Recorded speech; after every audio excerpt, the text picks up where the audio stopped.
இப்போ நம்ம பார்க்க போகிற டாபிக் வந்து 12th ஃபிசிக்ஸ் யூனிட் 2ல் உள்ள இம்பார்ட்டன்ட் சம் பார்க்க போகிறோம். இது வந்து ஒரு 2 மார்க்ஸ் சம். எக்ஸாம்பிள் 2.4.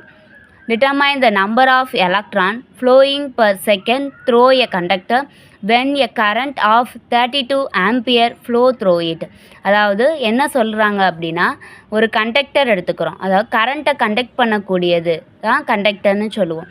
கண்டக்டர் எடுத்துக்கிறோம். அந்த கண்டக்டரில் கரண்ட் வந்து 32 ஆம்பியர் வந்து ஃப்ளோ ஆகுது. கரண்ட் ஃப்ளோ ஆனால் எப்போயுமே அதில் உள்ள எலக்ட்ரானும் என்ன செய்யும் அப்படின்னா மூவ் ஆகும். அப்போது பெர் செகண்டுக்கு எவ்வளோ எலக்ட்ரான் மூவ் ஆகிருக்கு அப்படின்னு சொல்லி கணக்கில் கேட்டிருக்காங்க. ஐ நமக்கு கொடுத்துட்டாங்க current. I is equal to 32 ampere. T கொடுத்துட்டாங்க, அதாவது time.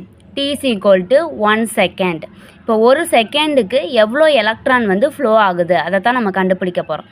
Electron charge of electron எவ்வளவு அப்படின்னா E is equal to 1.6 into 10⁻−19 coulomb. இப்போ என்ஸ் ஈக்குவல் டு என்னன்னு கண்டுபிடிக்கணும். Current I is equal to Q by D.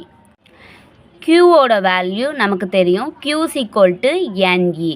என்னன்னா நம்பர் ஆஃப் எலக்ட்ரான், ஈனா சார்ஜ் ஆஃப் எலக்ட்ரான். அப்போது என்ன தான் நம்ம கண்டுபிடிக்கணும். இப்போ கியூக்கு பதிலாக நம்ம என்இன்னு சப்ஸ்டியூட் பண்ணோன்னா என்ன தான் நமக்கு கண்டுபிடிக்கணும். அதனால் என்ன மட்டும் இந்த சைடு வச்சுட்டு மிச்சத்தை இந்த சைடு கொண்டு வந்துட்டோம் அப்படின்னா ஐடி டிவைடட் பை ஈன்னு நமக்கு கிடைக்கும். இப்போ நமக்கு இந்த வேல்யூ எல்லாமே தெரியும். அதனால் என்ன செய்ய போகிறோம் அப்படின்னா சப்ஸ்டியூட் பண்ண போகிறோம். ஐ வேல்யூ என்னது 32 ஆம்பியர். டியோட வேல்யூ 1 செகண்ட். ஈயோட வேல்யூ சார்ஜ் ஆஃப் எலக்ட்ரான். அப்போ E is equal to 1.6 into 10⁻−19 coulomb. அதை இங்கே வந்து சப்ஸ்டியூட் பண்ண போகிறோம். அப்போ 32 இன்ட்டு 1 டிவைடட் பை 1.6 இன்ட்டு 10⁻−19.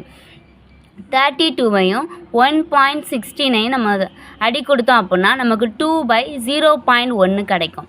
இப்போது 2 0.1ஆல் வகுத்தோம் அப்படின்னா நமக்கு எவ்வளோ கிடைக்கும்? 0.20 கிடைக்கும். அதை தான் இங்கே போட்டிருக்கோம்.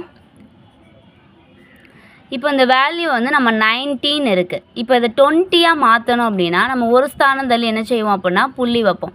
புள்ளி வைக்கும்போது நமக்கு என்ன கிடைக்கும்? N is equal to 2 into 10⁻20 electrons. அப்போது பெர் யூனிட்டுக்கு எலக்ட்ரான்ஸ் வந்து ஃப்ளோ ஆகுது. அது எவ்வளோ ஃப்ளோ ஆகுது அப்படின்னா 2 இன்ட்டு 10⁻20 எலக்ட்ரான்ஸ் வந்து ஃப்ளோ ஆகுது. தேங்க்யூ.